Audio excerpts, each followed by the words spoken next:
And joining us now via Zoom live from Ashkelon with more on the IDF operation in Gaza is IDF spokesperson Major Doron Spielman. Welcome. So what can you tell us about the situation on the border at the moment? The situation on the border at the moment is that the residents of Ashkelon, Ashdod, and the surrounding areas around the Gaza Strip have been under a barrage of incessant rocket fire. I'm standing right now in a home that was a normal home, a place where a daughter and a son were together with their parents up until a few minutes ago, until all of their dreams were shattered. By a miracle, nobody was killed in this blast because they entered their contained and safe facility, and therefore they're still alive at this time. However, this entire home has been reduced. It will have to be leveled and rebuilt, but they're happy to be alive.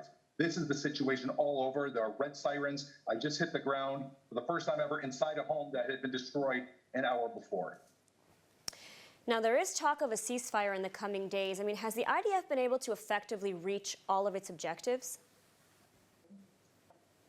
The idea of a ceasefire from the IDF's perspective is off the table until people like these people, Sigal, who lives in this home, and her children and her husband are able to go to sleep at night and have a cup of coffee during the day without worrying that a rocket's going to fall on their head. We are here, the IDF, we have a number of goals, and while we've had enormous success along this way and hit over 1,000 targets, Hamas still has rockets at their disposal, which they're able to fire. So until there is peace in this area, and these people are able to live with their dreams and go about their lives, from our perspective, there are many goals yet to reach. Mm-hmm. Now, I understand that you're standing in the house in Ashkelon. Can you maybe show us some of the damage that's behind you? Sure. Absolutely. I will take you with me and show you. You can see there's broken glass all around me. That was the side entrance. You can see the entire home that was simply bombed out. Behind me here is what used to be a wall right over here. That's no longer here. You can see it behind me. This has all been blasted open. The home is, again, this was a normal living room up until about an hour ago, an hour and a half ago, when Hamas fired a rocket. That rocket had a name on it. The name was Israel. They don't differentiate, as we know, between Jews or Arabs or people from Thailand. They just want to cause destruction in Israel. And this is the result. I mean, when people ask, of course, why is the IDF, why is Israel in this operation?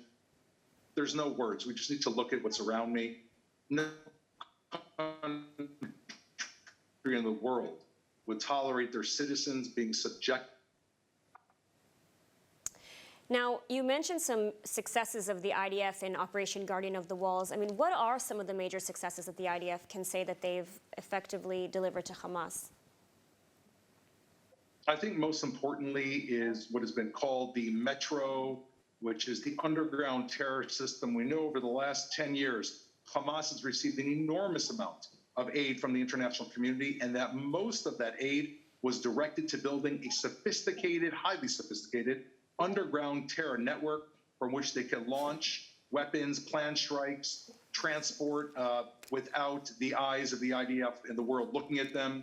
And as you're showing in the video in front of you, they put most of their money there, and we have managed to degrade the majority of that system. More than 70 miles of that system, 120 kilometers, is no longer in use. That is still an ongoing project, but we've struck them a major blow. That's number one. Number two, the rockets, the rocket launchers. We've taken out many of their rocket manufacturing facilities, along with many of their top commanders. We've hit their number 2 and 3 commanders have both been neutralized on an intel basis. We've hit the northern commander of the Gaza Strip.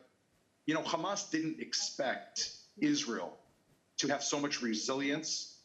And I think they really underestimated not only the IDF, which is an effective military force and trying to protect our civilians and theirs while taking out their terror infrastructure, but they underestimated the Israeli public. The woman of this home that I'm standing in right now, she's only had 1 hour to recuperate. And her message is they're going to rebuild. She's been here in Ashkelon for 30 years with her son, her daughter, and her husband, and they're going to rebuild their lives and move on. And she just says, continue doing what you need to do so that I can have peace. And that's the message, and that's what we're here for.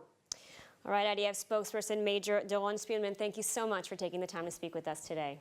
Thank you.